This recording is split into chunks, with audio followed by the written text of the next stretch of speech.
Boa noite. Aqui quem fala é Ednilza Monteiro, advogada, apresentadora do programa Direitos no Dia a Dia.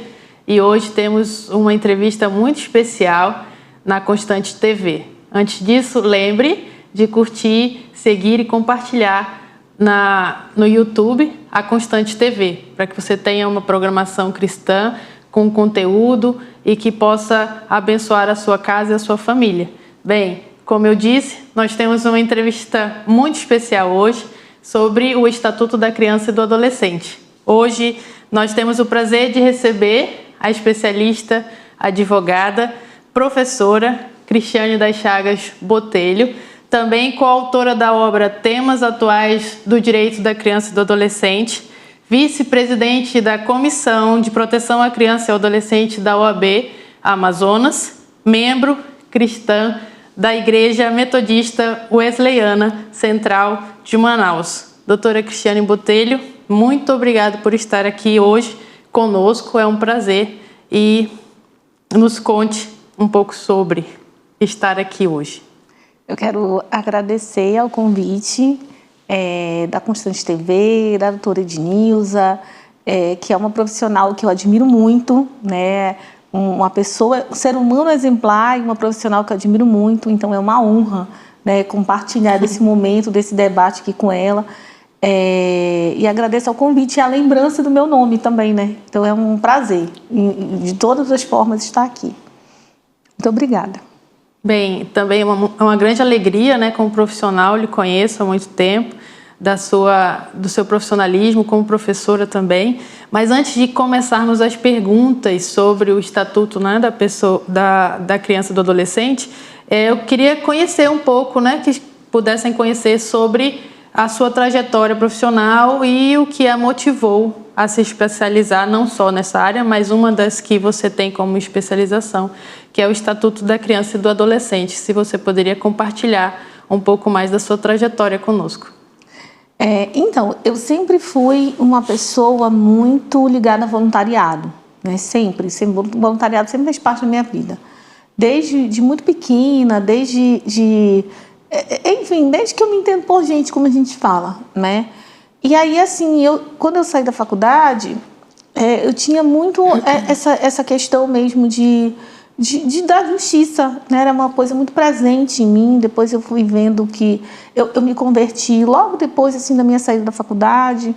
Na época eu tinha 22 anos, a minha família, eu não tinha aquela formação, aquele berço cristão, né? A minha família foi se convertendo ao longo do caminho e graças a Deus por isso, hoje eu tenho muitas pessoas da minha família, grande parte da minha família é salva em Cristo.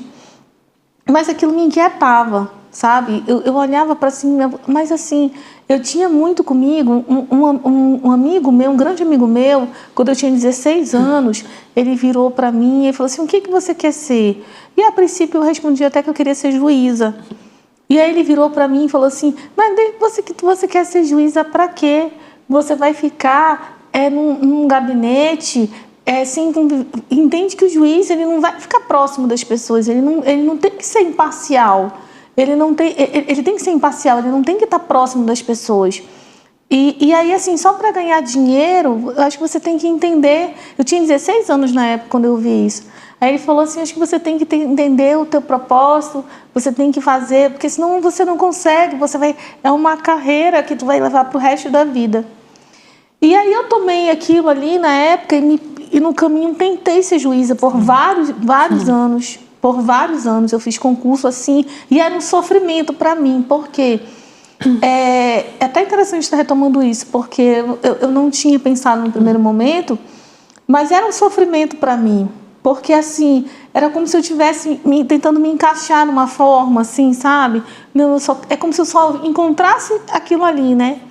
E aí, de uns tempos para cá, eu resolvi literalmente me assumir, porque o direito da criança e adolescente sempre fez parte da minha vida e começou na sala de aula. Quando eu comecei a lecionar o ECA, a gente mal tinha livros, na biblioteca da faculdade tinha 3 obras só. Sim. E o ECA ele foi crescendo de uma proporção assim, mas sempre foi presente. Então, assim, eu acabei me apaixonando por aquilo ali, eu acabei olhando e falando, ei, tem que fazer justiça aqui, sabe? Então, assim, com o tempo eu fui olhando e fui dizendo, não, eu sei que eu poderia continuar no mundo dos concursos, eu acredito que tem outras coisas também, eu acredito que Deus tem um propósito em cada um na sua área, né, na maneira como faz, mas o meu, hoje eu posso dizer que eu abracei mesmo, né, essa parte da infância, da família, então, assim, para mim é muito bom, é uma coisa assim que Deus foi direcionando cada pecinha ali, né. Que maravilha. É fascinante quando a gente vê o propósito, né, de Deus. Sim. E quando a gente aceita, de fato, a missão que Ele nos dá nessa terra. E pensando a respeito do ECA, quais os desafios, né, que você vê quando você trabalha nessa área, né, do Sim. Estatuto da Criança e do Adolescente? A gente gostaria de conhecer um pouco mais desses desafios, né? Ok. O ECA é uma legislação que faz 34 anos agora, né? Ele é de 1990. O ECA ele vem num momento em que a Constituição é elaborada em 88 e ela assim, determina para o legislador para fazer várias leis para tentar ali garantir aqueles direitos fundamentais. E assim, pela primeira vez na história, a gente vê criança e adolescente como sujeitos de direito, uma legislação específica, uma legislação que garante direitos, uma legislação que garante direitos à imagem, a saúde, a educação. Então o ECA ele vem naquele momento de 90 como uma revolução, né? Não só no Brasil, como em outros países do mundo também. Mas há desafios, né? Há desafios, são 34 anos, mas a gente tem, para mim, eu assim, penso como o maior desafio, a efetivação de direitos fundamentais mesmo. Porque assim, a gente tem crianças hoje que o ECA não chega nelas, adolescentes que o ECA não chega, né? E assim, a gente precisa lembrar que o ECA é o Estatuto da Criança e do Adolescente. Então, assim, a gente consegue, às vezes, olhar e se compadecer de uma criança, por exemplo, que está em situação de risco. Mas quando a gente olha para o adolescente, a gente já já tem idade de votar, então já tem idade de fazer alguma coisa. Então a gente questiona a figura do adolescente. Mas a grande verdade é que se eu não tenho ali uma proteção da criança, a falta de proteção do adolescente é consequência.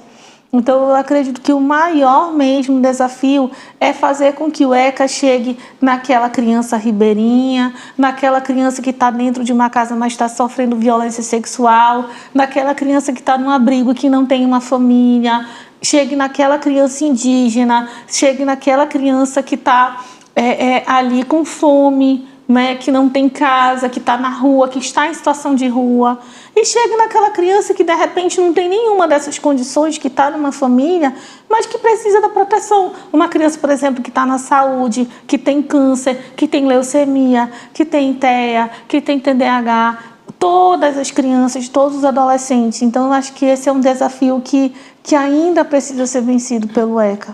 Quando a gente fala da criança e do adolescente, no Estatuto, a gente está falando de que faixa etária, né? Que eles estão resguardados pelo Estatuto. Então, o ECA, ele é aplicado a indivíduos de 0 a 18 anos e, excepcionalmente, em 2 situações, ele chega aos 21, tá? Então, a gente tem criança da faixa etária de 0 a 12 anos incompletos, e os adolescentes de 12 anos até os 18 anos. No dia que ele faz 18 anos, o ECA não incide mais sobre ele. Apenas em 2 situações. A primeira é em caso de adoção, que essa adoção tenha começado no momento que ele era adolescente, né? Então ele deixa de ser adolescente, porém a adoção ela continua pelo ECA. E o segundo caso é a prática de ato infracional. Então, a partir do momento em que ele faz 18 anos, ele não responde, ele não pratica mais ato infracional, esse crime, aí ele responde pelo Código Penal. Porém, se ele está ainda respondendo uma medida socioeducativa de quando ele era adolescente, aí ele responde pelo Estatuto até o final dessa medida, que é aos 21 anos. Certo. Quando a gente fala do Estatuto, quais são esses direitos fundamentais que o ECA assegura, né? Essas duas figuras, que é a criança e o adolescente. Tem vários direitos, né? Assim, eu poderia falar do direito à integridade física, que aí está muito presente, muito ligado aos casos de maus tratos. Quando eu tenho maus tratos daquela criança, eu tenho uma violação do direito à integridade física, direito à saúde.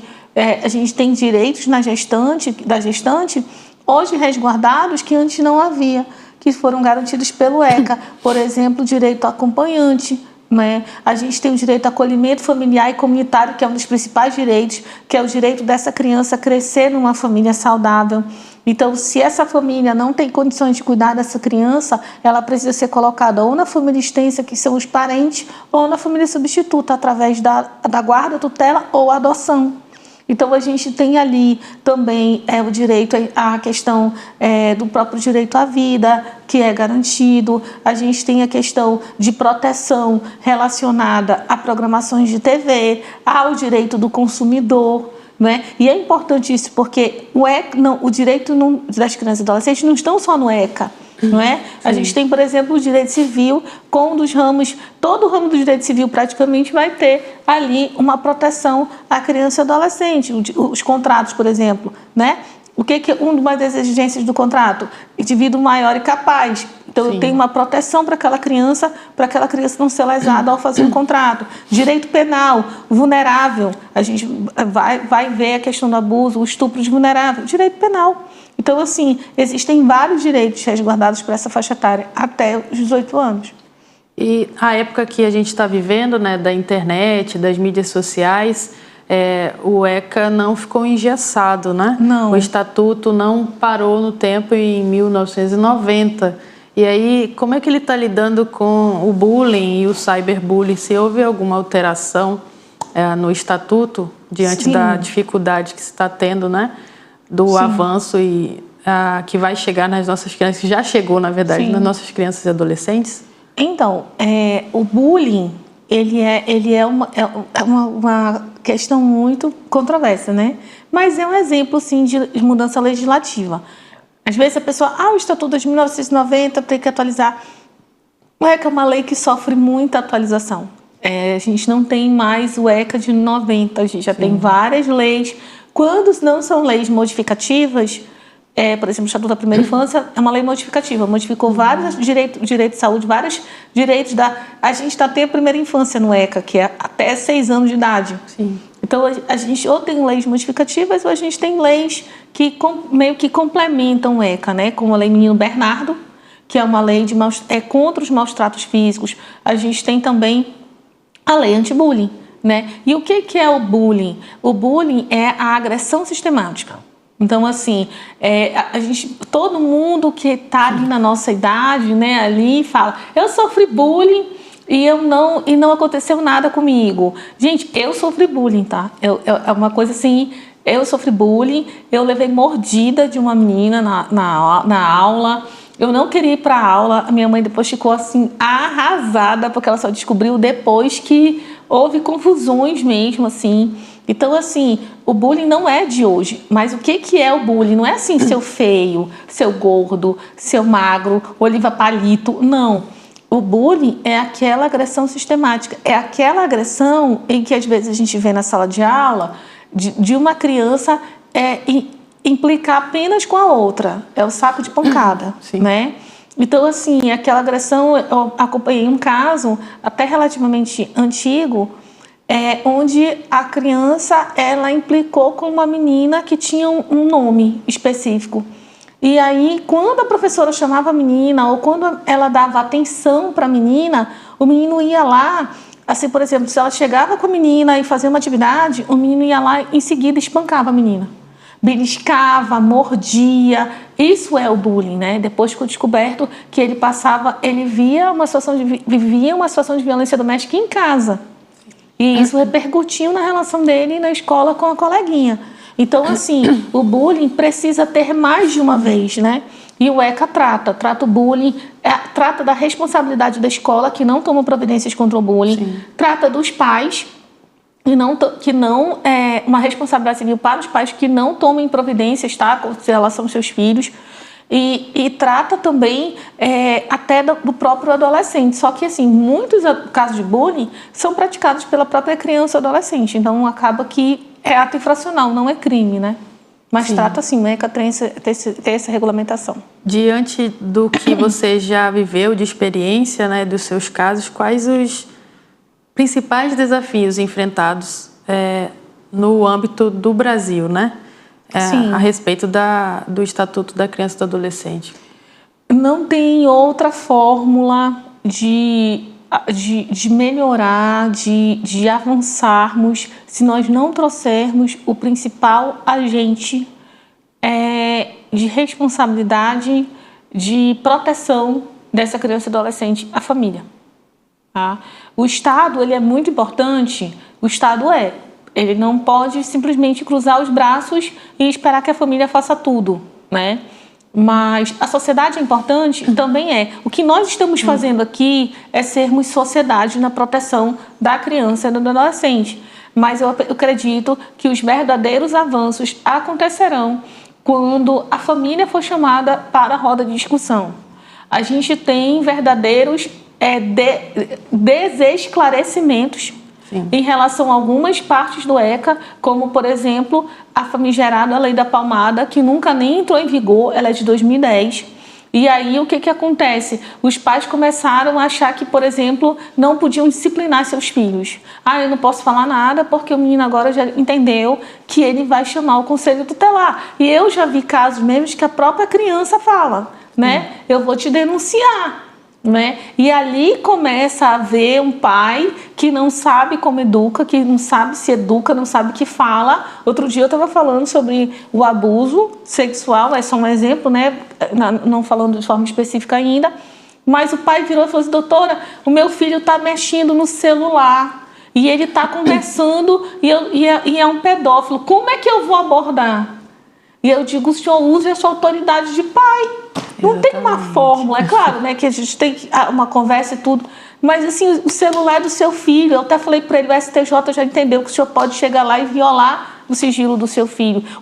Os pais ficam meio rendidos nessa hora, né? Sim. E aí a gente não pode, tem que chamar esse pai e essa mãe para a roda, capacitar esse pai e essa mãe, mas fazer com que ele participe da proteção do seu filho, porque aí a gente vai ter as pessoas mais próximas protegendo. O fortalecimento da família, para mim, é fundamental. Sim.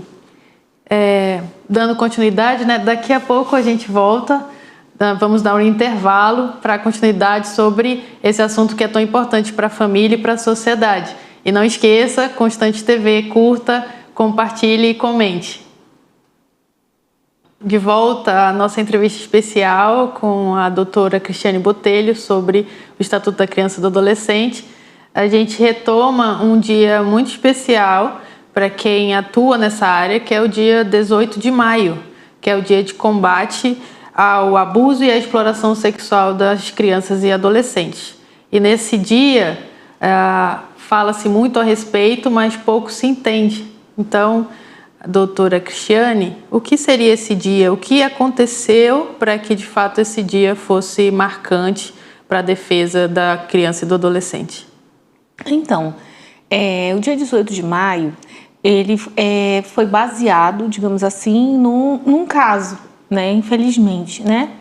No caso Araceli. A Araceli, ela foi uma criança de 8 anos de idade que faleceu na década de 50, vítima de violência sexual. Os seus agressores nunca foram punidos porque houve várias situações e até porque eram pessoas muito influentes na cidade. E esse crime ficou impune, né? Mas a partir do ano 2000, houve aí a instituição do 18 de maio. Então, durante essa data, todo o Brasil vai para a rua, se manifesta, atos públicos, e realmente é uma data que movimenta, né, o calendário e as escolas, e, enfim, toda a rede de proteção se prepara para realmente aproveitar, digamos assim, nesse momento para gerar conscientização, para gerar prevenção, né? Porque a prevenção é mais importante quando a gente está falando aí do abuso e exploração. E como o ECA aborda o abuso, né, e a exploração sexual, na verdade, qual seria a diferença, né? Não são palavras que a gente acaba tendo como iguais, mas na verdade ela tem uma diferença, uma aplicação, né, na prática, na defesa, né, quanto a esse combate. Isso. O abuso o abuso mais comum, digamos assim, é o estupro de vulnerável, né? Então, o abuso é toda relação sexual com criança ou adolescente menor de 14 anos. O Brasil, ele adota o princípio da violência absoluta. O que é isso? Não importa se a criança consentiu ou os pais permitiram, não importa se ela estava namorando, né? Para o Brasil, todo ato sexual praticado contra a criança e adolescente até 14 anos é considerado crime. E aí o abuso é essa violência propriamente dita. Lembrando que, infelizmente, no Brasil, 73% dos casos de abuso sexual são praticados na família. Então, a gente tem aí a figura de uma pessoa que conhece essa criança, um agressor que conhece a criança. Um avô, um tio, o pai, o padrasto. Então, infelizmente, essa é uma realidade ainda muito alarmante no Brasil, tá? Só para vocês também terem uma ideia, quando a gente coloca um pouco em termos de números, uma pesquisa que saiu recentemente mostra que a cada 4 minutos uma criança sofre violência sexual no Brasil, pelo menos uma criança. Então, enquanto a gente esteve conversando aqui, quantas crianças não foram vítimas de seus algozes? A pandemia piorou muito, muito. Por quê? Porque muitas denúncias de abuso sexual, elas são feitas nas escolas e as crianças não puderam estudar. Então, a gente tem dados de 2020 e 2021 subnotificados, dados que não foram computados. Outra coisa também é que para os próprios agressores, eles ficaram mais tempo em casa, então isso gerou assim um pânico, um terror na vida dessas crianças. A gente tem, por exemplo, a Lei Maria da Penha com medidas protetivas que consegue retirar o agressor do lar, mas para a criança o que a gente tem é a medida protetiva da Lei Henri Borel. E às vezes assim é impressionante porque a justiça ela não anda no mesmo compasso, e aí o que acontece? A criança ela não vai ser retirada, né? Porque é o agressor que tem que sair, só que o agressor é liberado pela justiça e volta para aquele lar.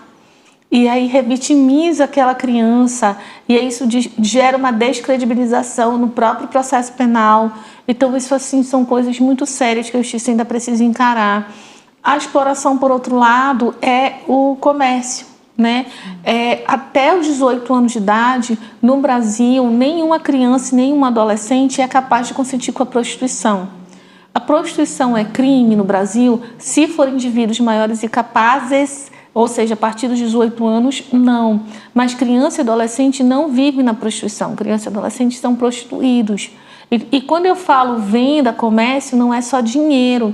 No interior do estado do Amazonas, a gente tem uma realidade fortíssima de prostituição por causa de batom, por causa de maquiagem, por causa de promessas, de alimentos. Muitas vezes a própria família comercializa aquela criança, comercializa a dignidade sexual daquela criança, daquele adolescente. Então são situações muito dramáticas. A gente também vai ter, foi falado do cyberbullying, agora a questão virtual muito séria, pais. Eu aproveito para orientar vocês nesse momento. O uso do celular, mais uma vez, a gente voltou para a pandemia e ela gerou um caminho sem volta. Estava vendo no programa de TV, agora domingo, novas recomendações para o uso de adolescentes, do celular por adolescentes abaixo de 14 anos está proibido pela Sociedade Americana de Psiquiatria. E o que a gente vê? Crianças e adolescentes que pegaram o celular para estudar. Então, o que acontece? Isso gerou um contato, um risco, uma exposição à rede de uma forma muito precoce.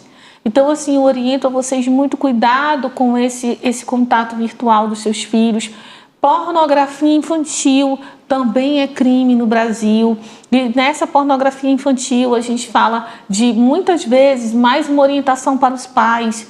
Tomem muito cuidado, farda da escola do seu filho. Não exponha onde seu filho estuda, não exponha o seu filho de biquíni. Eu já vi gente que a criança nasce e ela coloca a criança lá, o parto da criança, a criança como veio ao mundo, né? Literalmente. Não façam isso, sabe? Porque uma das indústrias que mais cresce no mundo é a indústria de imagens pornográficas. Pessoas que vão, pedófilos, pessoas com a mente doentia, podem pegar a foto do seu filho num banho de piscina de biquíni e colocar essa foto em sites pornográficos, e eles vão gerar armazenagem, vão gerar compartilhamento, vão gerar comercialização de imagens pornográficas de crianças e adolescentes. Então isso é muito sério. Então, e uma vez, vocês sabem que uma vez lançado na rede, não tem volta, é um caminho sem volta. Então, assim, é uma orientação que eu dou aos pais. Muito cuidado com as redes sociais, muito cuidado com os celulares, porque isso, assim, é algo muito sério que está acontecendo, infelizmente. Verdade. Quando a gente pensa na criança e do adolescente, a gente pensa na estrutura da família, né? Sim. E a importância que a gente tem de que os responsáveis tenham a autoridade na sua casa, nos ensinos, para que, de fato, isso não ocorra. Quando a gente lida com as garantias previstas no ECA, como a gente faz com que essas garantias sejam respeitadas, que sejam efetivamente respeitadas na prática? Então, o respeito às garantias, ele vai passar por aquilo que a gente está falando da efetivação dos direitos fundamentais, né? Quando eu tenho, por exemplo, uma situação do interior do estado do Amazonas, onde a gente olha, aqui em Manaus a gente tem uma delegacia especializada. A nossa delegacia especializada, por exemplo, uma questão prática aqui, né? Foi tirado os plantonistas. A gente só tem a delegada principal. E aí, como é que vai ter uma delegacia especializada para o número de ocorrências para registrar, para fazer os inquéritos? A DEPCA hoje, que é a nossa delegacia especializada na proteção à criança nessa parte do abuso, maus tratos, enfim, ela hoje tem 7.000 inquéritos. 7.000 inquéritos tramitando.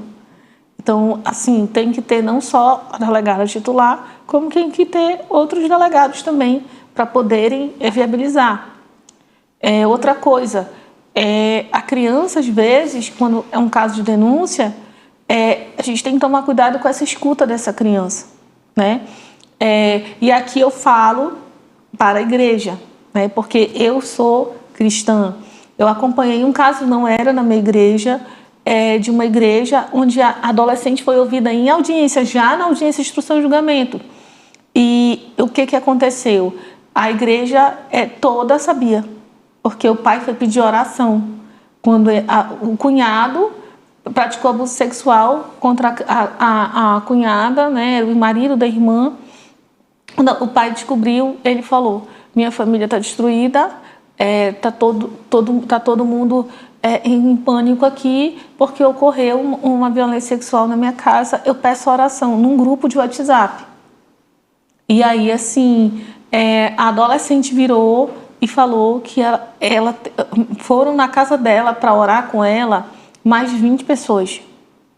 Então, assim, essa efetivação dos direitos fundamentais aí, a gente também passa por determinadas coisas. Como é que eu vou expor novamente, né?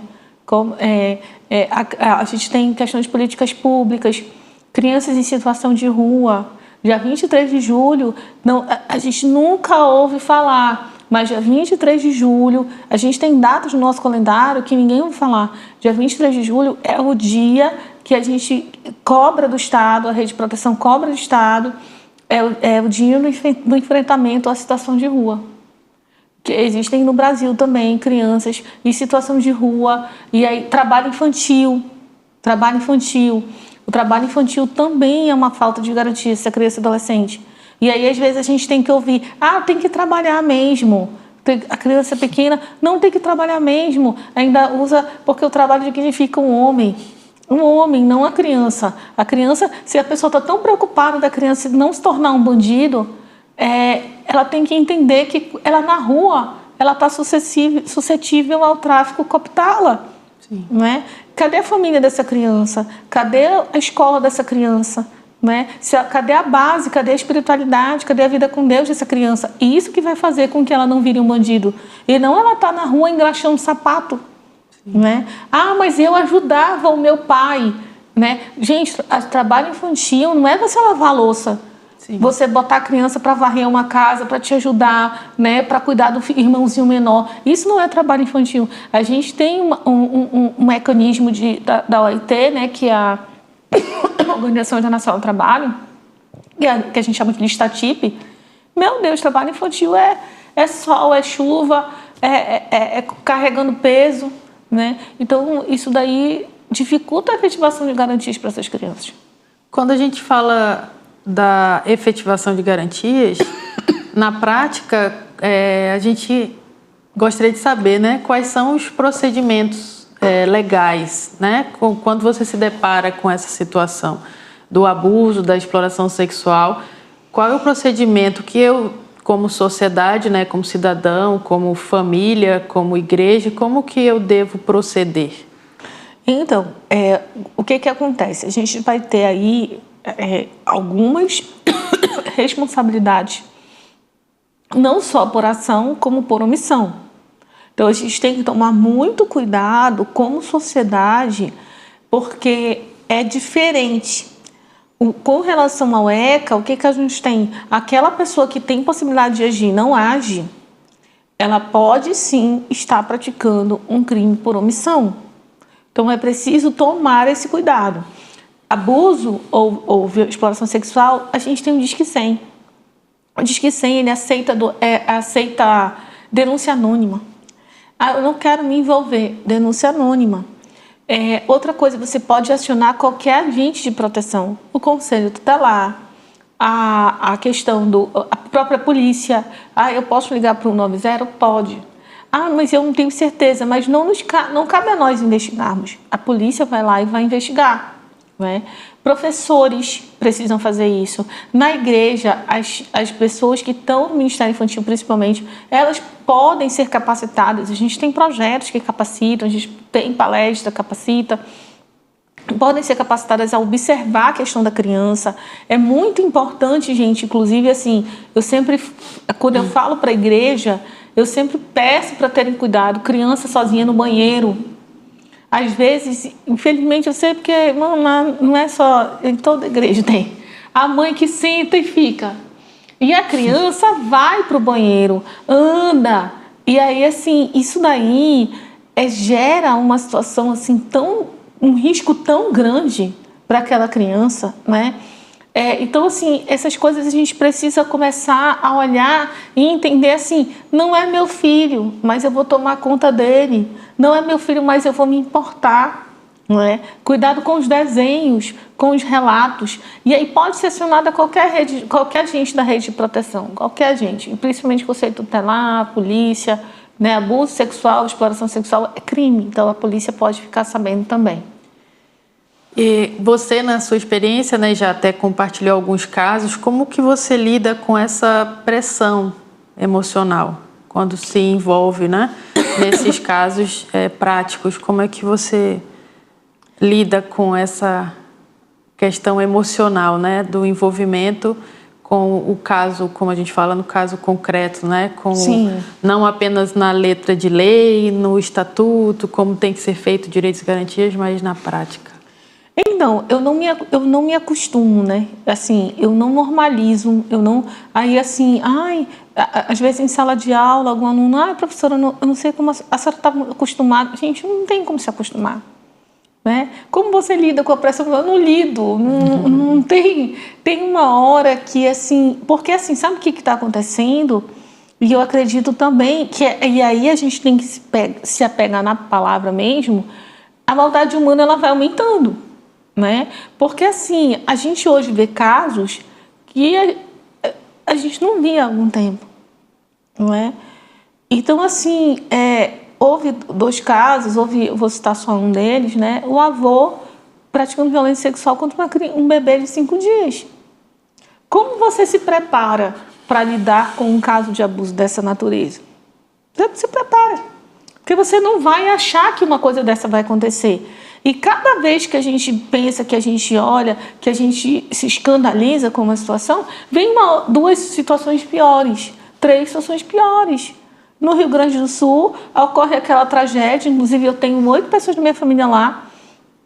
E aí o que acontece? Você está focado na tragédia e assim, eu não justifico a ação do Estado, né? Porque o Estado precisa agir, mas assim, eu imagino o governo ter que montar um abrigo de forma emergencial, vários abrigos, né? E conseguir imaginar que naquele abrigo crianças vão ser violentadas, né? Então, assim, a gente é fortalecimento em Deus. É fortalecimento em Deus, assim. Porque é uma coisa que, ao mesmo tempo, eu vou ser sincera, assim, eu falei até numa igreja sábado, meus pensamentos não são muito cristãos em relação a essas pessoas. Então, eu parto para, assim, aquela coisa, né? A minha indignação, ela é maior, né, do que qualquer... Então, a gente continua porque a indignação é maior, né? Meu Deus, quem vai falar se a gente não falar? Né? Então, é complicado. Então, no próximo bloco, nós vamos falar sobre as expectativas e o futuro do Estatuto da Criança e do Adolescente. Não esqueça, Constante TV, curte, compartilha e comenta. Até mais. Olá, retomando a nossa conversa, essa entrevista tão especial e esclarecedora com a doutora Cristiane Botelho. Nós gostaríamos de ouvir mais a respeito do papel da sociedade, o que de fato podemos fazer, né, como sociedade, como comunidade, na promoção e na proteção do Estatuto da Criança e do Adolescente. Eu acredito que pode fazer muita coisa, tá? Mas assim, o primeiro papel é a conscientização de que você também faz parte desse processo, tá? De que você também tem o dever de proteção, de que você também pode proteger. Eu acho que isso faz toda a diferença. Porque o que acontece? A Constituição e o ECA, eles vêm para quebrar um pouco aquela ideia do filho é meu, faço com ele o que eu quiser. Porque muitos pais, eles acham que a criança é um objeto seu e você é um boneco e você cuida do jeito que você quiser. E hoje, esses pais também, eles precisam ter um pouco de consciência de que o Estado está olhando e de que a comunidade está ajudando, pode ser um canal de denúncias para essa criança. Então, isso é algo muito... digamos assim, muito forte, né? Então, essa sociedade, ela precisa entender isso. Existe uma obra, né, que é sobre nacionalismo. Agora, eu fiquei para falar dessa obra e agora me deu um branco. Mas o autor é um autor israelense chamado Iran Razoni. E ele fala sobre a cultura de cuidar de uma criança no Estado de Israel. E aquela criança, ela vai sozinha de ônibus para a escola. Ela vai e volta. Claro, né? A gente está falando de um país que não estava em guerra, essa obra, né? Eu acho que é a origem do nacionalismo. Depois eu posso verificar para vocês. E aí, o que acontece? Por quê? Porque lá as pessoas são conscientes de que aquela criança, ela não é uma criança do pai e da mãe. Ela é uma criança da comunidade. Então, os indígenas faziam isso, sabiam? As crianças indígenas, elas são a criança daquele grupo, daquela tribo. Entendeu? Então, quando a gente passa, olha, por exemplo, vocês fazem parte de uma comunidade, a igreja. Quando eu paro para olhar e vejo que o filho do irmão, ele também pode ser cuidado por mim, aí eu já começo a ter uma responsabilidade maior. Então, eu acho que seria, né, as crianças da igreja, as crianças de Manaus, as crianças do Brasil, quantas crianças eu posso tomar conta, né? E aí sim eu passo a ter um olhar de proteção para aquela criança. Porque enquanto aquela criança está só na responsabilidade do pai, da mãe, ela não é um problema meu, né? Ontem uma pessoa estava falando para mim, poxa, eu tô achando que esse assunto do abuso, tem gente que não quer nem abordar. Aí eu digo, porque aí vai envolver uma criança sofrendo violência, e quem quer ajudar? Né? Você denunciar, você se envolver, requer pelo menos você ir na delegacia, você se expor, você arrumar briga, você vai mais de uma vez, depois você é ouvido em processo como testemunha. E aí, às vezes, a pessoa não quer se indispor com ninguém, não é? Eu sei que não é violência sexual, mas, por exemplo, o caso Bernardo, foi feito um documentário sobre ele, é um caso, inclusive, do Rio Grande do Sul, né, da cidade de Passo Fundo, e a jornalista conseguiu investigar que 114 pessoas sabiam do caso do Bernardo antes dele morrer. Nossa. 114 pessoas. A empregada, o dono da padaria, a professora da escola, o juiz, o membro do Ministério Público. E o que foi feito pelo Bernardo? Nada, né? Porque o Bernardo morreu. Então, a defesa da sociedade é fundamental. Como igreja, né? Criança, você está olhando, às vezes é uma coisa tão simples, gente. Você está olhando uma criança sozinha, desacompanhada, e você está na recepção da igreja. Leva, cadê sua mãe? Quem é sua mãe? E não passar direto, olhar para aquele pequenino como assim, né? A criança está sozinha no banheiro. Chega, cadê tua mãe? Cadê teu pai? Né? E isso daí é uma coisa que eu confesso para vocês que não é fácil para mim, porque são mais de 10 anos. Então, em mais de 10 anos, eu olho uma criança e eu não tenho mais aquela mentalidade de olhar e falar assim, tá nem aí. Já tirei a minha sobrinha de brinquedo porque ela estava sem vestido, sem shortinho, estava só com vestido. Aí a mãe, por que ela não pôde brincar naquele brinquedo? Porque ela estava sem short e eu não vi, podia ter um pedófilo vendo ela brincando sem short. E não ficou. Então, assim, é uma questão de você olhar e ver, cara, eu posso preservar essa criança, independentemente de quem ela seja. Eu acho que a sociedade ela precisa evoluir nisso daí. Como você vê que a gente pode contribuir, né, efetivamente para nos tornarmos mais conscientes e atuantes nessa vigilância, né? Nesse sentido da criança e do adolescente? Eu penso que orientação, o caminho da orientação. As pessoas hoje nós estamos assim, né? Eu me incluo, né? Nós recebemos informação, mas nós não digerimos, né? Principalmente nas redes sociais. A gente rola o feed, mas a gente não absorve aquela notícia. Por quê? Porque logo em seguida já tem outra notícia mais interessante ou mais, né, dinâmica ou que não vai... Então, assim, eu acho que parar para sentar, para entender essa realidade, para ver esses números, para conhecer as realidades, eu acho que isso vai fazer a diferença.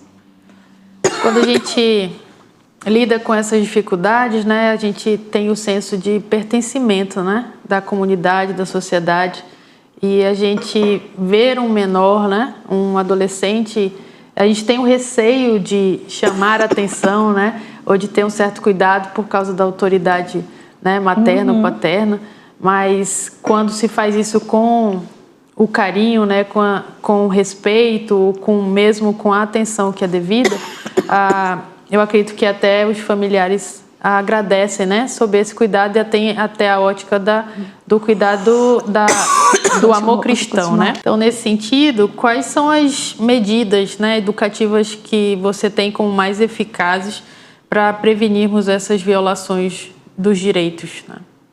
Então, educativas, é preciso, primeiro, capacitar os pais, né? Mas, assim, hoje já se trabalha com capacitação de crianças. Por quê? Porque o número de abusos familiares são altos. Então, eu preciso ensinar a autopreservação para aquela criança. Até os 7 anos, mais ou menos, e até um pouco mais, dependendo de criação e tudo mais, a vida sexual dessa criança, ela é ligada à afetividade. Então, assim, é preciso ensiná-la a proteger o corpinho dela. Com a palestra, com uma linguagem adequada, é possível você desenvolver autopreservação para a criança a partir dos 3 anos de idade. Isso é científico.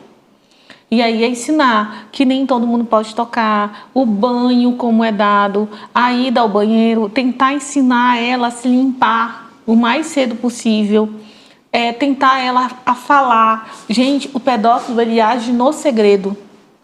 Então, tentar orientar o seu filho a ter a confiança em você, a virar e falar quem pode tocar, né? Eu tenho uma amiga que ela passou por uma situação muito até engraçada.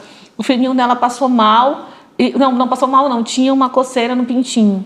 E aí chegou na médica, aí a médica começou a arriar a calça dele, né? Com a mãe do lado. E ele falou assim, doutora, não. Aí falou assim, porque aqui só toca eu e minha mãe. Aí ela disse, não, a doutora pode, porque ela é médica. Olha só como é que ela tá de branco, tá com não sei o que e tal. Aí de que ele chegou em casa, ô pai, agora só toca aqui, ó. Eu, minha mãe e a doutora. Então, assim, isso é uma orientação. Isso é uma forma de orientação. Então, é saber examinar o seu filho, tá? E quando é adolescente, gente, com muito cuidado com os isolamentos. Muito cuidado com as companhias, isso é básico. Só que antes, na nossa época, era um cuidado com os amiguinhos e a mãe sabia que era amiguinho, que o pai sabia que era amiguinho. Hoje em dia não sabe mais por causa do uso do celular. Sim. Então, o pedófilo ele vai dizer para manter em segredo. Então, se você chegar e disser que tem que pedir licença, né, olha, para tocar aqui, hoje em dia já se trabalha isso. Até a mãe e o pai pedirem, olha, eu estou tocando aqui no seu corpo. Quando houver um toque indevido, aquela criança já vai saber. Verdade. Entendeu? E ela precisa ter o espaço necessário para contar em casa. Então, numa família estruturada, acontece dessa forma. Claro que a gente tem casos dramáticos de famílias estruturadas, mas numa família estruturada, a criança precisa ter o seu espaço, precisa ter o seu lugar para falar. É importante a gente ter esse esclarecimento, né? Principalmente a prática, né, da família, para ensinar, orientar, instruir, para que de fato a criança tenha a confiança de compartilhar quando isso vir a acontecer. Novamente, né, uma parte importante, quais são os canais de apoio, né, que a gente pode acionar como comunidade, sociedade, como família, como amigo, como parente, para que esse caso, né, esses casos não continuem, né, ou sejam interrompidos. Certo. Gente, vamos sempre lembrar que aquela criança não tem voz, tá? Especialmente se for uma criança em situação de abuso. Ela não tem quem fale por ela. E assim, gente, eu já tive uma experiência muito devastadora, que é a experiência, mais de uma vez, de você dar uma palestra e no final da palestra a criança chegar e falar, tia, eu estou passando por isso. Porque, na verdade, foi a primeira vez que ela ouviu, que ela tomou consciência de que aquilo que falaram que era uma brincadeira, o pedófilo às vezes fala que está brincando, aquilo que o pedófilo disse, olha, não conta para ninguém, né? Eu vi um caso, eu acho que tem menos de um mês, que o pai disse que o órgão sexual dele era uma mamadeira. E aí a mãe só percebeu que se tratava de uma violência sexual porque a criança começou a dizer que não era aquela mamadeira que ela tomava. E aí foi quando a mãe começou a achar estranho e o pai atraía a criança dizendo que ele ia dar uma mamadeira para ela. Então os absurdos são os dos mais diversos. Então o que é necessário fazer? Entender, né? A denúncia é de todos nós. Conselho tutelar, o Disque 100 que é anônimo, a polícia, principalmente se o caso estiver acontecendo naquele momento pelo 190. Aqui em Manaus nós temos a DEPCA, você pode ir direto lá, né, chamar, falar com a delegada, ela atende e fazer uma ocorrência. O Ministério Público, através de uma representação, qualquer popular pode ir, pode fazer. A Defensoria Pública, através da própria Defensoria, também pode ser feito por advogado particular. Sempre busque uma orientação, né? Se você não tiver certeza, mas faça a denúncia. É muito importante a gente saber, né, para quem e onde procurar, né? Por fim, já agradecendo a grande explicação, né, acerca do Estatuto, gostaria de saber se você tem algum recado, né, final, especial, para compartilhar na nossa Constante TV com aqueles que estão nos acompanhando. Certo. Eu gostaria de deixar um versículo, primeiramente, né? Que é um versículo que, na verdade, assim, sempre que chega essa época, eu penso num versículo, né? Eu penso numa palavra, para que não seja só o direito, né? Mas para que a gente possa ter uma reflexão espiritual também, né? E aí eu falo aos pais, lá em Mateus 10, lá no versículo 16, tem o seguinte: eu os estou enviando como ovelhas no meio de lobos, portanto sejam astutos como as serpentes e sem malícia como as pombas. A gente sabe que esse versículo é um contexto de pregação, né, onde Jesus estava enviando seus discípulos, né, para que fossem pregar as cidades, mas hoje eu falo aos pais a necessidade de mantermos uma prudência, né? Quantos casos ocorrem porque o pai e a mãe confiam cegamente no vizinho, no tio, no padrinho, né? Outra coisa, sejam prudentes ao analisarem seus filhos. Quantos casos a criança, ela não quer sentar no colo, aí a mãe fica, vai com teu tio, menina, vai, ele te ama tanto, né?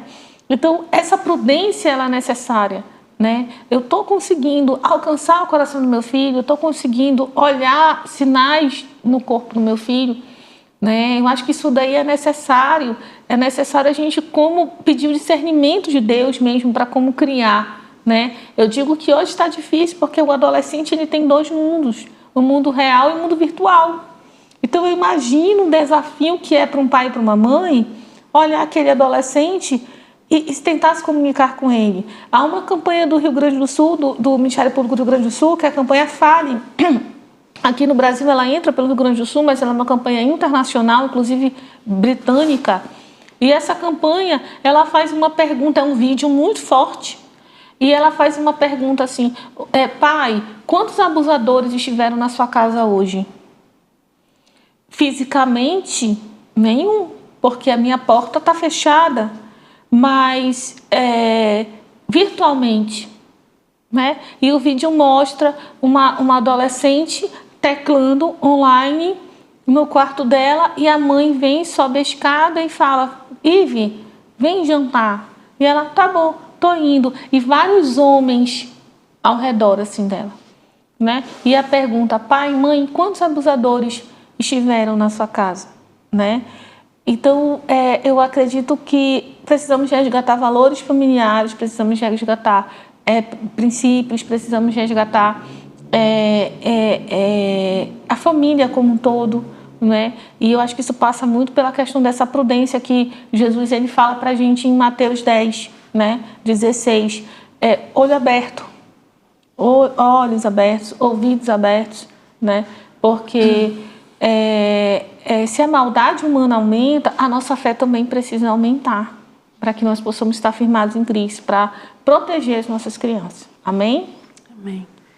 Bem, esclarecedor dia de hoje, né, sobre o Estatuto da Criança e do Adolescente, e nós somos responsáveis por nossas crianças e adolescentes. Nós, como comunidade, como sociedade, como profissionais, nós devemos buscar, né, o amor às nossas crianças e adolescentes e aplicá-los. E aqui você ouviu a respeito do Estatuto, ouviu como denunciar, quais os canais, os direitos e garantias que são dados às nossas crianças e adolescentes e o papel que você tem como cidadão, como cristão, como ser humano, de cuidar daqueles que são vulneráveis, que são nossas crianças e adolescentes. Então, muito obrigada. Obrigada. Doutora Cristiane Botelho, foi muito esclarecedor, inspirador e na sua jornada profissional, Deus continue lhe dando forças, né? Discernimento e que muitos casos possam vir, né, à sua mão para que de fato Deus, através da sua vida, da missão que Ele lhe deu, crianças possam ser resgatadas, né, do abuso e da exploração e que possa retornar aqui para falar mais a respeito do Estatuto da Criança e do Adolescente e outros temas relevantes. Obrigado mais uma vez você que está conosco no programa Direitos no Dia a Dia. Não esqueça de curtir, comentar e compartilhar Constante TV. Até mais.